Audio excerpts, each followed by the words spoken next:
അസ്സലാമു അലൈക്കും. ദൈവവിശ്വാസിയായിരുന്ന ഒരു മനുഷ്യൻ നിരീശ്വരവാദിയായി മാറി.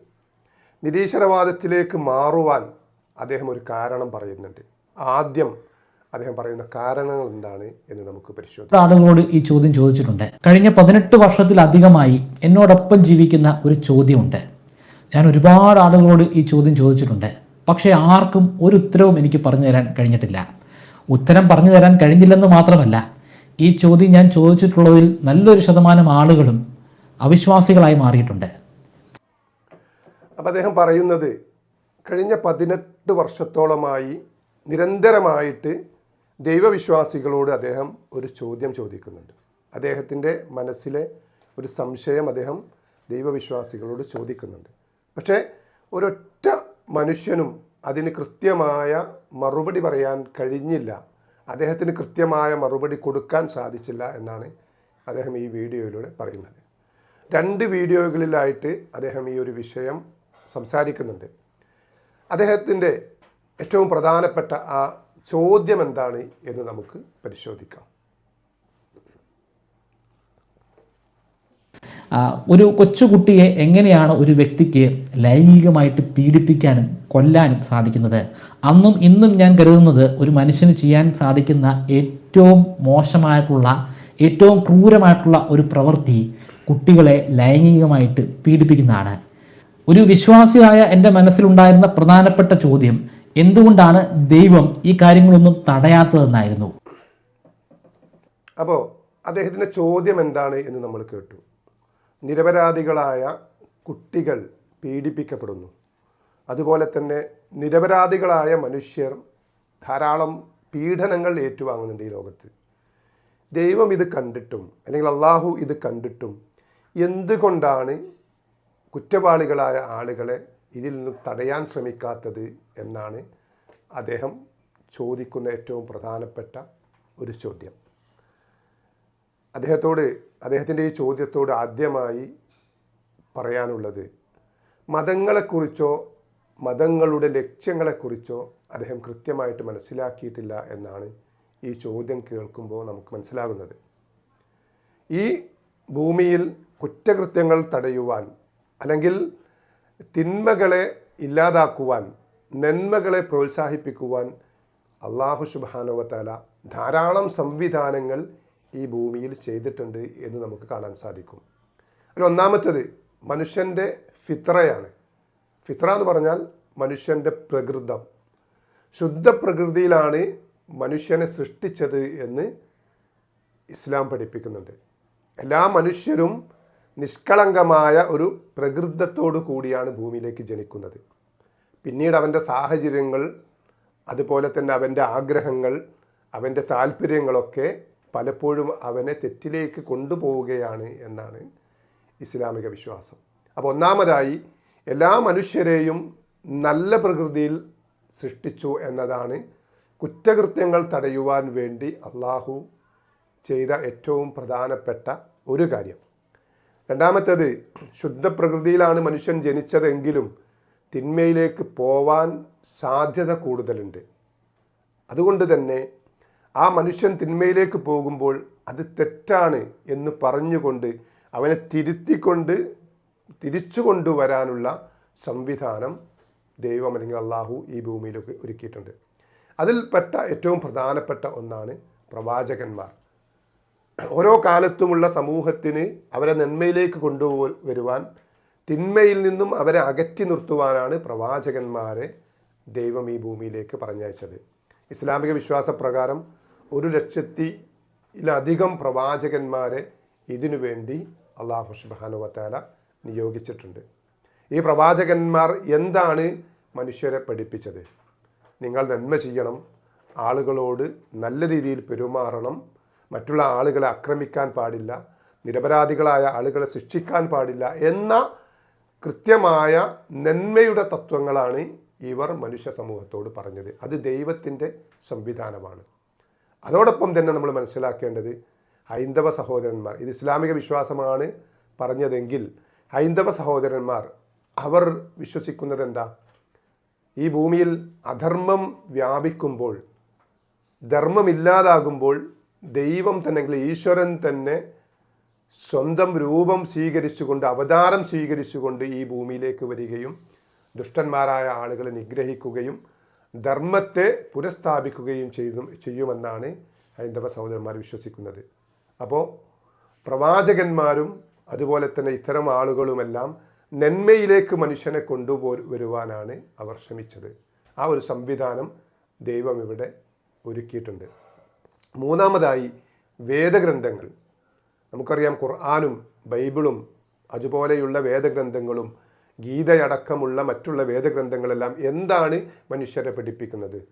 നല്ല രീതിയിൽ നിങ്ങൾ പ്രവർത്തിക്കണം, നിങ്ങൾ തിന്മ ചെയ്യരുത്, നിങ്ങൾ നന്മ ചെയ്യണമെന്നാണ് അവർ ആ ഗ്രന്ഥങ്ങൾ സമൂഹത്തെ പഠിപ്പിക്കുന്നത്. അപ്പോൾ മൂന്ന് കാര്യങ്ങൾ നമ്മൾ ഇവിടെ തിന്മകൾ തടയുവാൻ, അക്രമങ്ങൾ തടയുവാൻ ദൈവം ഇവിടെ സംവിധാനിച്ച 3 സംവിധാനങ്ങളെക്കുറിച്ച് നമ്മളിവിടെ പറഞ്ഞു. നാലാമത്തേത് മതത്തിൻ്റെ കീഴിലുള്ള ഭരണകൂടങ്ങൾ. ഇസ്ലാമികമായി തന്നെ പ്രത്യേകമായ നിയമങ്ങൾ നമുക്കതിൽ കാണുവാൻ സാധിക്കും. കളവും വഞ്ചനയും വ്യഭിചാരവും അതുപോലെയുള്ള കുറ്റകൃത്യങ്ങളും കൊലപാതകങ്ങളുമൊക്കെ നടത്തുന്ന ആളുകളെ നിയമപരമായി ശിക്ഷിക്കുവാനുള്ള സംവിധാനം മതത്തിൻ്റെ കീഴിലുള്ള ഭരണകൂടങ്ങളോട് നടപ്പാക്കുവാൻ വേണ്ടി ദൈവം കൽപ്പിച്ചു. പ്രത്യേകിച്ച് ഇസ്ലാം കൽപ്പിച്ചതായി നമുക്ക് കാണുവാൻ സാധിക്കും. ഇസ്ലാമിക വിശുദ്ധ ഖുർആൻ മറിച്ചു നോക്കിയാൽ ഇത്തരം ധാരാളം നിയമങ്ങൾ നമുക്ക് കാണുവാൻ സാധിക്കും. ഭരണകൂടങ്ങൾ എങ്ങനെയാണ് ഒരു സമൂഹത്തെ തിന്മയിൽ നിന്നും അകറ്റി നിർത്തേണ്ടത്, തിന്മ ചെയ്യുന്ന ആളുകളെ എങ്ങനെ നിയമപരമായിട്ട് അവരെ കൈകാര്യം ചെയ്യണമെന്ന് മതം അല്ലെങ്കിൽ ദൈവം ഇവിടെ പഠിപ്പിക്കുന്നുണ്ട്. അഞ്ചാമതായി കാര്യം, ഇതൊക്കെ കണ്ടിട്ടും ക്രൂരരായ ഒരു സമൂഹം ഇവിടെ വളർന്നു വരികയാണെങ്കിൽ ആ സമൂഹത്തെ പ്രകൃതി ദുരന്തങ്ങളിലൂടെ ദൈവം സൃഷ്ടിക്കും. ഇതും ഇസ്ലാമിക വിശ്വാസപ്രകാരം നമുക്ക് കാണുവാൻ സാധിക്കും.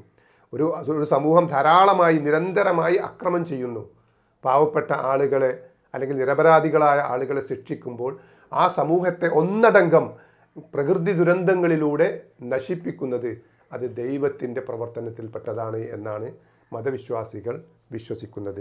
അതുപോലെ തന്നെ ഇതെല്ലാം കണ്ടിട്ടും പ്രകൃതി ദുരന്തങ്ങളുണ്ട്, അതുപോലെ തന്നെ പ്രവാചകന്മാർ വന്നിട്ടുണ്ട്, വേദഗ്രന്ഥങ്ങൾ വന്നിട്ടുണ്ട്, എല്ലാം ഉണ്ടായിട്ടും വീണ്ടും തിന്മകൾ ചെയ്യുന്ന ക്രൂരന്മാരായ ആളുകൾ അവരോട് അല്ലാഹു സുബ്ഹാനഹു വ തആല അല്ലെങ്കിൽ ഇസ്ലാം പറയുന്നു, എല്ലാ മതങ്ങളും പറയുന്നു, ക്രൂരന്മാരായ നിങ്ങൾക്ക് നാളെ പരലോകത്ത് ആ ഒരു അള്ളാഹുവിൻ്റെ കോടതിയിൽ നിങ്ങളെ ശിക്ഷിക്കും എന്ന കൃത്യമായ താക്കീത് മതങ്ങൾ ഓരോ മനുഷ്യനും നൽകുന്നുണ്ട്. അതെന്തിനാണ് ആ ഒരു താക്കീത് നൽകുന്നത്? ക്രൂരകൃത്യങ്ങളിൽ നിന്നും മനുഷ്യരെ തടയുവാൻ വേണ്ടി. അതുപോലെ തന്നെ ആറാമതായിട്ട് സ്വർഗമുണ്ട് എന്ന സന്തോഷ വാർത്ത മനുഷ്യർക്ക് നൽകുന്നുണ്ട്. നന്മകൾ പ്രവർത്തിക്കുന്ന ആളുകൾക്ക്, മറ്റുള്ള ആളുകൾക്ക് സഹായം ചെയ്യുന്ന, നല്ല സ്വഭാവത്തിൽ നല്ല രീതിയിൽ ക്ഷമയോടുകൂടി ജീവിക്കുന്ന ആളുകളുമായി സഹകരിക്കുന്ന ആളുകൾ, പ്രയാസപ്പെടുന്ന ആളുകളെ സഹായിക്കുന്നവർ, ഇവർക്ക് വലിയ പ്രതിഫലം, സ്വർഗമെന്ന പ്രതിഫലമുണ്ട് എന്ന വാഗ്ദാനം വിശുദ്ധ ഇസ്ലാമും മറ്റു മതങ്ങളുമെല്ലാം അത്തരം വാഗ്ദാനങ്ങൾ നൽകുന്നതായി കാണുവാൻ സാധിക്കും. എട്ടാമതായിട്ട് എല്ലാ പ്രവർത്തനങ്ങളെയും, നിങ്ങളുടെ സകല പ്രവർത്തനങ്ങൾ നന്മയും തിന്മയുമാകുന്ന എല്ലാ പ്രവർത്തനങ്ങളെയും ഒരു ശക്തി നിരീക്ഷിക്കുന്നുണ്ട് എന്ന വിശ്വാസം ദൈവവിശ്വാസികളുടെ മാത്രം വിശ്വാസമാണ്. ദൈവം അവരെ നിരീക്ഷിക്കുന്നുണ്ട്. അതുകൊണ്ട് മറ്റുള്ള ആളുകൾ കണ്ടാലുമില്ലെങ്കിലും, ഭരണകൂടം ശിക്ഷിച്ചാലുമില്ലെങ്കിലും ദൈവത്തിൻ്റെ നിരീക്ഷണത്തിലാണ് എന്ന ബോധം ഒരു വിശ്വാസിയെ സംബന്ധിച്ചിടത്തോളം തിന്മകളിൽ നിന്നും അകന്നു നിൽക്കുവാൻ അവന് പ്രേരകമാകും എന്നതിന് യാതൊരു സംശയവുമില്ല. അതുപോലെ തന്നെ എല്ലാ പ്രവർത്തനങ്ങൾക്കും, ഈ ഭൂമിയിൽ നിങ്ങൾ ചെയ്യുന്ന നന്മയും തിന്മയുമായ എല്ലാ പ്രവർത്തനങ്ങൾക്കും നാളെ ദൈവത്തിൻ്റെ മുമ്പിൽ നിങ്ങൾ മറുപടി പറയേണ്ടി വരുമെന്ന വിശ്വാസമാണ് ദൈവവിശ്വാസികളുടെ തെറ്റുകളിൽ നിന്നും മാറി നിൽക്കുവാനുള്ള മറ്റൊരു പ്രചോദനം. കാരണം എന്ത് ചെയ്താലും, ഈ ലോകത്ത് ആരുടെ കണ്ണ് വെട്ടിച്ചാലും ദൈവത്തിൻ്റെ കണ്ണ് വെട്ടിക്കാൻ നിങ്ങൾക്ക് സാധിക്കുകയില്ല. നിങ്ങൾ എത്ര ക്രൂരന്മാരാണെങ്കിലും അത് ദൈവം നിരീക്ഷിക്കുന്നുണ്ട്. നാളെ പരലോകത്ത് ദൈവത്തിനോട് കൃത്യമായി ഇതിനെല്ലാം കണക്ക് നിങ്ങൾ പറയേണ്ടി വരും എന്ന താക്കീത്, നിങ്ങൾക്ക് ശിക്ഷ ലഭിക്കുമെന്ന താക്കീതും ദൈവം മനുഷ്യർക്ക് നൽകുന്നുണ്ട്. ഇങ്ങനെ 8 കാര്യങ്ങൾ ഇതുമായി ബന്ധപ്പെട്ടുകൊണ്ട് നമ്മൾ എണ്ണി. ദൈവം ഒന്നും തടയുന്നില്ല. തിന്മകൾ നിരന്തരമായി ഈ ഭൂമിയിൽ നടന്നിട്ടും ഇതെല്ലാം കണ്ടിട്ടും അതൊന്നും തടയാൻ ഒരു സംവിധാനവും ദൈവം ഏർപ്പെടുത്തിയിട്ടില്ല എന്ന അദ്ദേഹത്തിൻ്റെ വാദം തികച്ചും ബാലിശമാണ് എന്ന് നമുക്ക് കാണുവാൻ സാധിക്കും. മതങ്ങളെക്കുറിച്ചുള്ള അറിവ് അദ്ദേഹത്തിൻ്റേത് പരിപൂർണമല്ല. ഈ വിഷയത്തിൽ പോലും കൃത്യമായ പഠനം അദ്ദേഹം നടത്താതെയാണ് ഈ ഒരു കാര്യം അദ്ദേഹം പറഞ്ഞത് എന്ന് നമുക്ക് മനസ്സിലാക്കാൻ സാധിക്കും. ഇങ്ങനെ ഇനി നിങ്ങൾ ഇദ്ദേഹത്തിൻ്റെ അവസ്ഥ ഒന്ന് പരിശോധിച്ച് നോക്കൂ. ദൈവത്തിൻ്റെ പ്രവർത്തനങ്ങൾ ഇതെല്ലാം കണ്ടിട്ടും, അതായത് ക്രൂരകൃത്യങ്ങൾ കണ്ടിട്ടും അത് തടയാത്ത ദൈവത്തിന് സ്ട്രോങ് പോരാ എന്ന് പറഞ്ഞുകൊണ്ട് ദൈവവിശ്വാസത്തിൽ നിന്നും അദ്ദേഹം മാറിയത് എങ്ങോട്ടാണ്? നിരീശ്വരവാദത്തിലേക്ക്. നിരീശ്വരവാദത്തിൻ്റെ വിശ്വാസം എന്താണ്? ഈ ലോകത്തിന് ശേഷം മറ്റൊരു ലോകമല്ല. അതുകൊണ്ട് ഇവിടെ എന്ത് പ്രവർത്തിച്ചാലും ആരോടും നമുക്ക് കണക്ക് പറയേണ്ട ആവശ്യമില്ല. സ്വർഗം എത്ര നന്മ ചെയ്താലും സ്വർഗം ലഭിക്കില്ല, എന്ത് തിന്മ ചെയ്താലും ശിക്ഷ ലഭിക്കില്ല. അതുപോലെ തന്നെ പ്രവാചകന്മാർ പറഞ്ഞ നന്മകളൊന്നും അംഗീകരിക്കേണ്ട ആവശ്യമില്ല, വേദഗ്രന്ഥങ്ങളൊന്നും നമുക്ക് ആവശ്യമില്ല. അതുപോലെ തന്നെ ദൈവം നമ്മളെ നിരീക്ഷിക്കുന്നില്ല, നമുക്കാരോടും മറുപടി പറയേണ്ട ആവശ്യമില്ല. ഇതൊക്കെ പറയുന്ന, ഇങ്ങനെ വിശ്വസിക്കുന്ന ഒരു വിശ്വാസത്തിലേക്കാണ് അദ്ദേഹം മാറിപ്പോയത്. അപ്പോൾ ഇവിടെ കുട്ടികൾ പീഡിപ്പിക്കപ്പെടുന്നുണ്ടെങ്കിൽ അതിൽ അദ്ദേഹത്തിന് വ്യസനമുണ്ടെങ്കിൽ, അതിന് അദ്ദേഹത്തിന് വലിയ പ്രയാസമുണ്ടെങ്കിൽ അദ്ദേഹം എന്താണ് ചെയ്യേണ്ടത്? ഈ സംവിധാനങ്ങളെല്ലാം അതിനെ നിയന്ത്രിക്കുവാൻ, അതിനെ ഇല്ലാതാക്കുവാൻ ദൈവം സംവിധാനിച്ച ഈ സംവിധാനങ്ങളെയെല്ലാം തള്ളിക്കളഞ്ഞുകൊണ്ട് ഇതൊന്നുമില്ല, ഈ ജീവിതം കഴിഞ്ഞാൽ മറ്റൊരു ജീവിതമില്ല, ദൈവമില്ല, ചോദ്യമില്ല, ഉത്തരമില്ല, ഒരാളോടും കണക്ക് പറയേണ്ട, ആരോടും നമുക്ക് ഉത്തരവാദിത്തമില്ല, നമുക്കിഷ്ടമുള്ളതുപോലെ ജീവിക്കാം എന്ന് പറയുന്ന ഒരു വിശ്വാസത്തിലേക്കാണ് അദ്ദേഹം മാറിപ്പോയത്. വളരെ വലിയ അദ്ദേഹത്തിൻ്റെ വാദവും അതുപോലെ തന്നെ അദ്ദേഹത്തിൻ്റെ മാറ്റവും വലിയ വിരോധാഭാസമാണ് എന്ന് നമുക്ക് കാണുവാൻ സാധിക്കും. ഏതായാലും സത്യം മനസ്സിലാക്കുവാനും കൃത്യമായ കാര്യങ്ങൾ ഉൾക്കൊള്ളുവാനും നമുക്ക് സാധിക്കേണ്ടതുണ്ട്. ദൈവം അനുഗ്രഹിക്കട്ടെ. അസ്സലാമു അലൈക്കും വറഹ്മത്തുള്ളാഹി വബറകാതുഹു.